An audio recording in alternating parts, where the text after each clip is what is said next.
mulai dari kegiatan belajar mengajar. Satu orang pimpin doa. Boleh? Siapa yang bersedia? Ya, Chelsea silakan maju.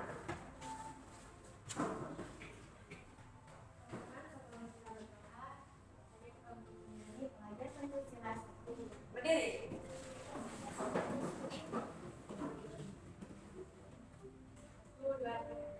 Mengajar Pancasila, beriman dan bertakwa pada Tuhan yang besar dan berakhlak mulia, berkebinekaan global, gotong royong mandiri, kreatif dan bernalar kritis.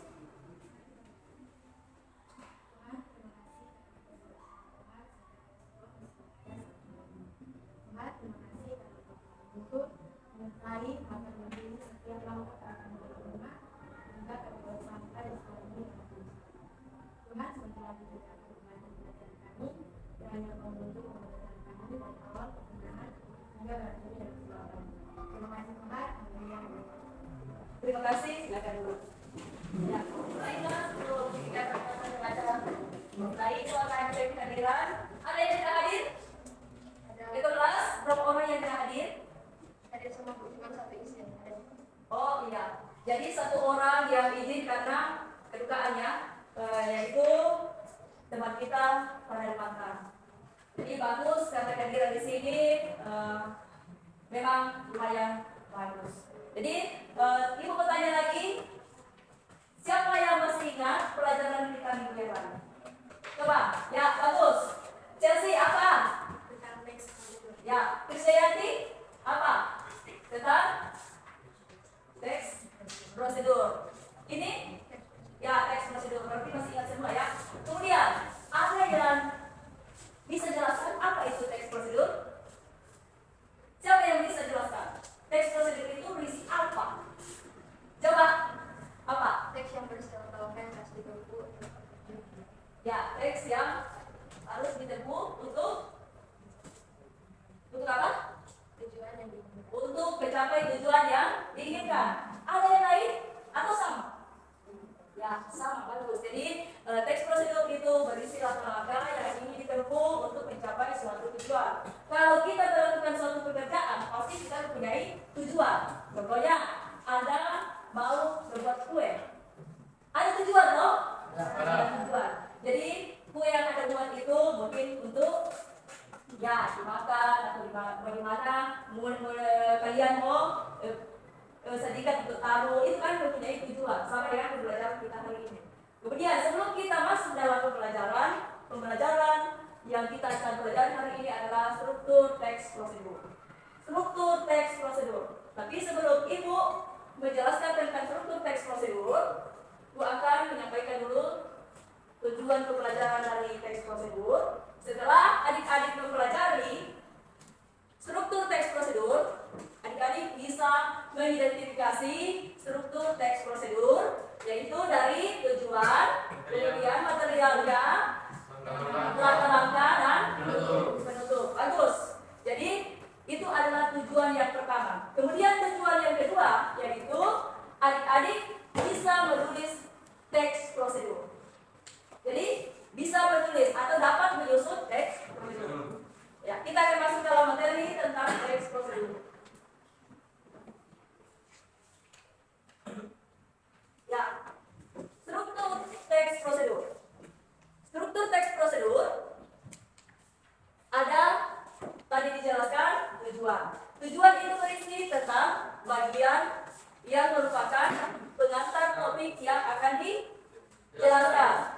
Kemudian yang kedua yaitu material. Pada jenis ini teks prosedur tentu belum membahas bagian langkah-langkah terlebih dahulu. Tapi di sini kita membahas tentang alat dan bahan yang harus disiapkan sebelum membuat sesuatu. Kemudian yang ketiga yaitu ya masuk di langkah-langkah. Langkah-langkah itu berisi tentang petunjuk kerja ya, tentang petunjuk kerja. Kalau misalnya ada di jurusan TKJ, contoh kecil saja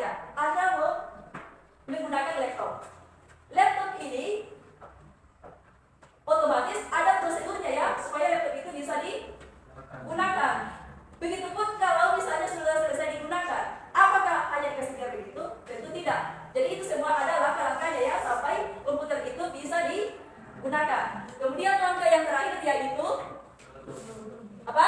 Penutup. Ya, penutup. Penutup berisi simpulan atau prosedur kerja yang telah dilakukan. Bagian ini juga memaparkan beberapa saran untuk penulis atau pembaca. Jadi, berapa tadi struktur teks prosedur? Pertama, tujuan, ketiga, dan keempat, ya, bagus. Coba sampai di sini materinya tentang struktur teks prosedur. Apakah di antara adik-adik yang apakah ada yang bertanya? Dari keempat langkah, mungkin tujuannya itu kira-kira berisi apa? Ini kan sudah dijelaskan tadi ya. Jadi ada yang bertanya? Semangat. Ada? Ya. Ya, tidak toh. Ya kalau demikian, Ibu akan memberikan satu contoh teks prosedur. Dan adik-adik menganalisis teks prosedur itu sesuai dengan struktur tadi. Dari tujuannya teks itu untuk apa? Yang kedua, materialnya atau alat dan bahannya apa? Ketiga, langkah-langkah kerjanya. Dan yang keempat, yaitu tujuannya, yaitu berisi apa? Berisi, coba penutupnya berisi kesimpulan. Yang ini disampaikan kepada siapa? Coba, yang ini disampaikan kepada siapa? Ya, yang ini disampaikan kepada pembaca. Misalnya, Anda menjelaskan kepada saya tentang cara mematikan komputer. Pasti itu ada tujuannya bagi saya ya. Jadi demikian. Untuk penutup itu berisi simpulan prosedur kerja yang telah dilakukan. Jadi prosedurnya misalnya ada 10 prosedur, sudah semuanya di sini dilakukan semua. Jadi tahap 1, kedua, ketiga, keempat. Kalau misalnya itu ada 10 langkah atau lebih dari itu, berarti itu harus dilakukan semua. Salah satu langkah tidak dilakukan, pasti pekerjaan akan gagal ya, terus akan gagal. Mungkin saja, contohnya kalau Anda mematikan komputer, tidak sesuai dengan prosedur, mungkin pada saat itu komputer Anda bisa mati toh, bisa mati. Akan tetapi efek sampingnya itu ke depan, kira-kira komputer Anda itu mudah rusak. Karena mungkin masih ada aplikasi yang terbuka, Anda tidak tutup dulu, langsung tekan tombolnya saja, tidak mengikuti prosedur.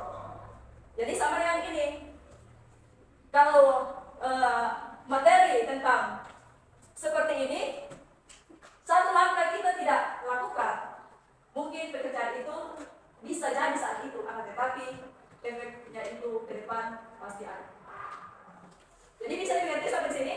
Nah, bagus. Jadi karena sudah dimengerti dan tidak ada lagi yang bertanya, Ibu akan membagikan satu contoh teks prosedur. Kemudian dianalisis ya, diskusikan dengan teman sebangku. Jadi teksnya Ibu akan bagikan, tapi berdiskusi dengan teman sebangku. Jadi kelompok casing.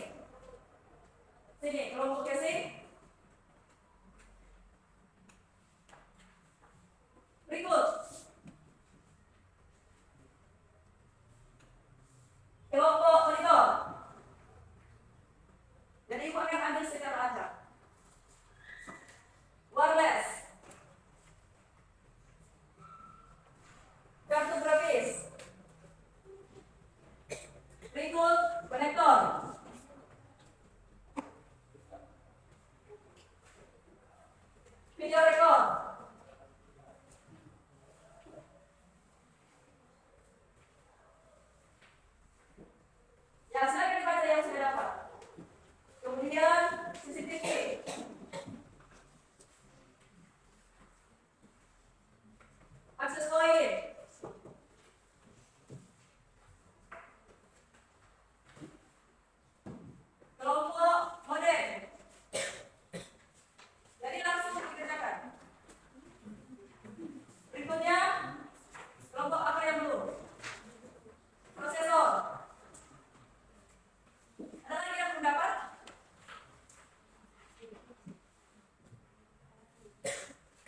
Ya, server.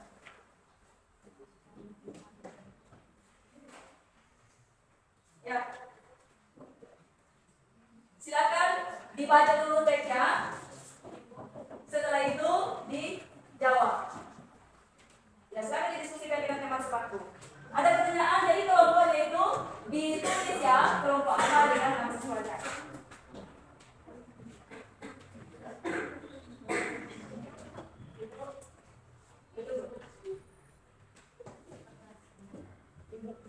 Tadi ada yang tulis apa? Tangan. Kasih tinggi. Memori supaya memori ada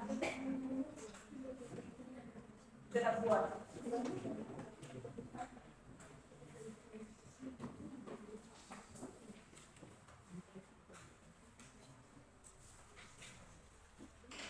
Silakan didiskusikan.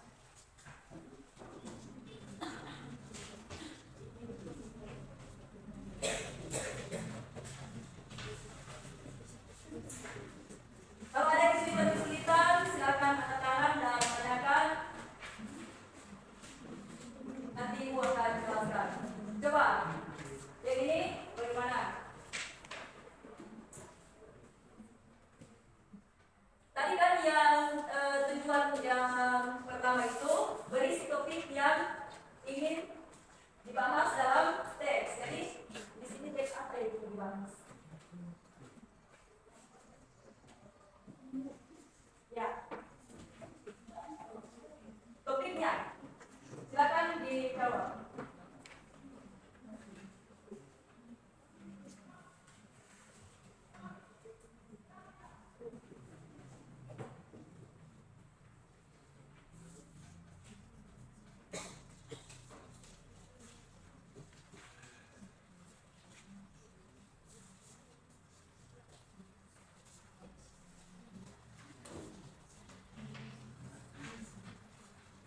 Berdiskusi ya.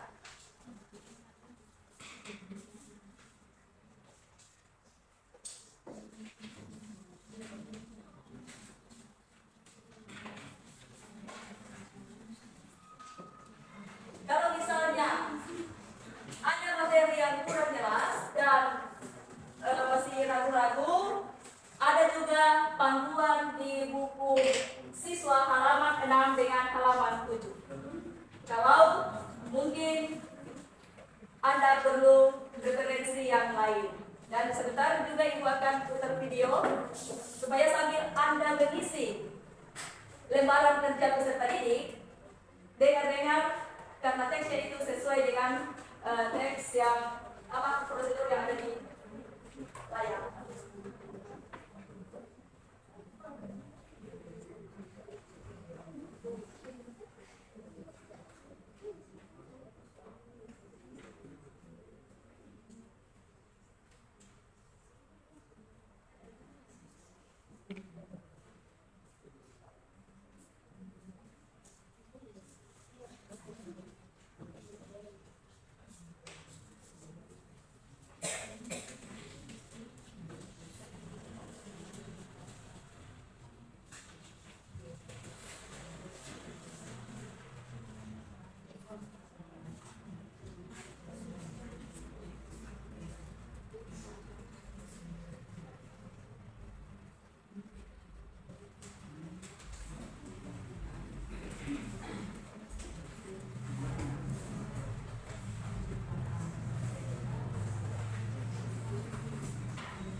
Silakan dilihat. Pastikan cara membuat hand sanitizer dari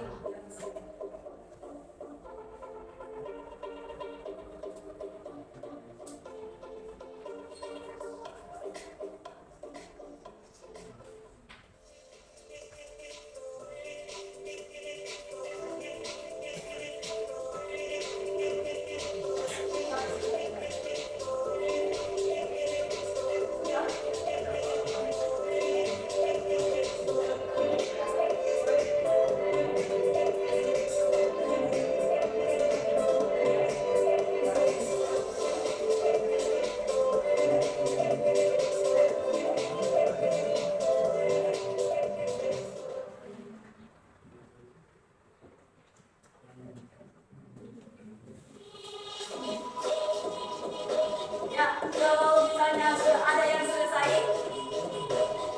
sudah bisa dipresentasikan di depan. Siapa yang sudah pertama kali, wajib ke depan untuk presentasi. Hampir mengamati video yang ada.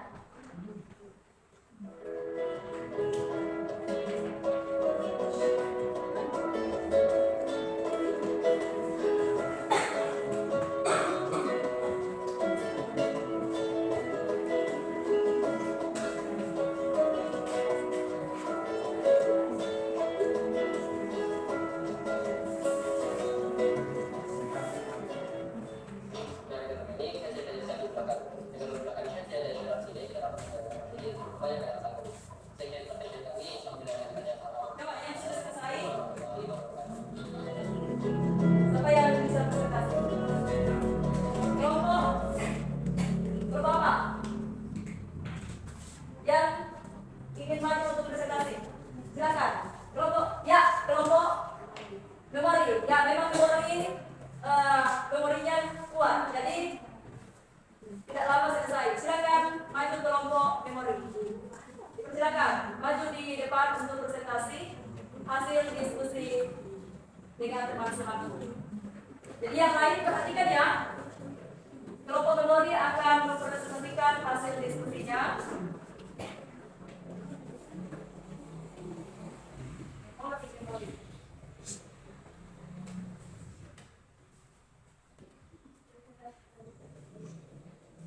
Ya, silakan dengar suaranya.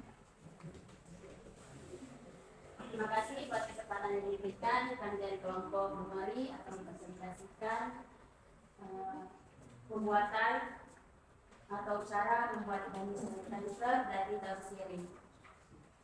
Ada langkah-langkah menyusun teks prosedur, yaitu pertama ada tujuan, yang kedua material atau alat dan bahan, yang ketiga langkah-langkah atau petunjuk, yang keempat adalah bentuk. Ada tujuan pengantar topik yang akan dijelaskan dalam teks prosedur, yaitu hand sanitizer merupakan salah satu cara yang bisa dilakukan untuk mencegah penularan virus. Ada juga material, alat dan bahan. Alat yaitu pertama kompor, yang kedua 2 buah panci, yang ketiga botol spray, yang kelima pisau, yang keenam saringan.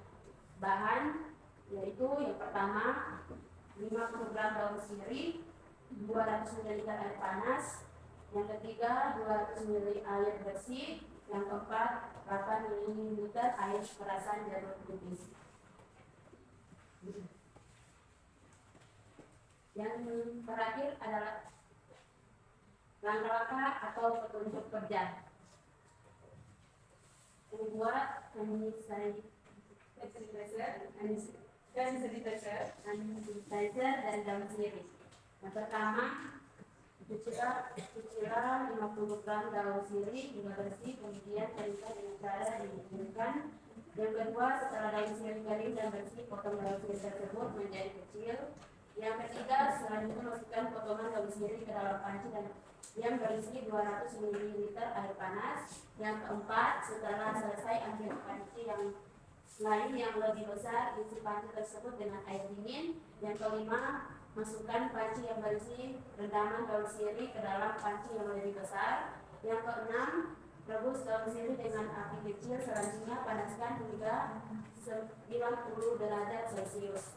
Yang ketujuh, setelah selesai, diamkan dan tunggu hingga 30 menit. Setelah didinginkan, saringan rendam daun sirih. Yang ke-8, tuangkan daun sirih ke dalam gelas, ukur sebanyak 15%. Yang ke-9, tambahkan 8 ml air terasa jeruk nipis dan air secukupnya. Lalu aduklah hingga tercampur rata. Yang ke-10, setelah tercampur, tuangkan ke dalam botol spray. Yang ke-11, hand sanitizer siap digunakan. Yang terakhir adalah penutup, yaitu bagi kesimpulan mengenai tahapan atau prosedur kerja yang telah dilakukan, yaitu hand sanitizer siap digunakan. Terima kasih. Sekian dari kami kelompok memori. Ya.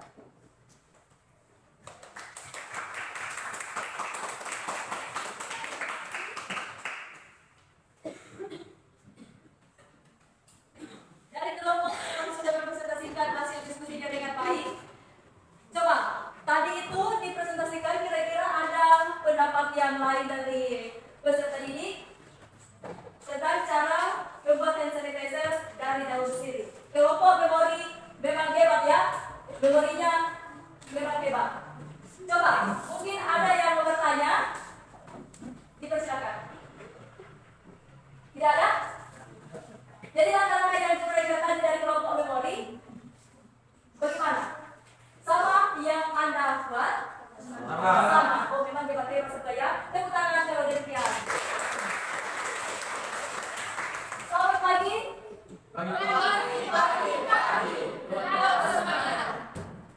Oke, mungkin ada lagi yang mau bertanya tentang teks prosedur? Ya?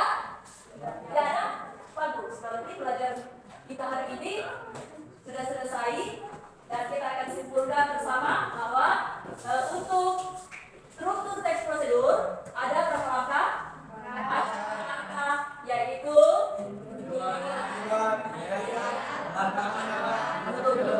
bagus, memang hebat ya, hebat. Kemudian apa itu teks prosedur? Teks prosedur, ya bagus. Teks yang berisi langkah-langkah atau petunjuk. Ya. Berikut untuk materi minggu yang lalu tentang prosedur, dan ini langkah-langkahnya minggu depan juga kita masih membahas tentang teks prosedur, tapi materi menyusun teks prosedur. Jadi menyusun ya. Kalau minggu yang lalu itu, pertemuan yang lalu, kita cuma mengidentifikasi ciri-cirinya. Kemudian minggu yang berjalan ini, pertemuan hari ini, kita membahas tentang langkah-langkah. Dan kalau Ibu melihat hasil kerja, walaupun tidak semua peserta didik presentasi di depan, tapi hasilnya sudah bagus. Ibu ambil sampai tadi satu kelompok memori, dan itu sudah baik. Kemudian hari ini pembelajaran kita selesai. Tapi ingat ya, pelajaran minggu depan kita akan membahas tentang apa? Menyusun teks prosedur. Jadi berarti menyusun teks prosedur ya. Baiklah, pembelajaran hari ini Ibu akan akhiri. Dan selamat pagi, tetap semangat. Pagi. Semangat. Oke, kita langsung. Terima kasih. Tunggu pelajaran berikutnya. Berdiri siap. Ucapkan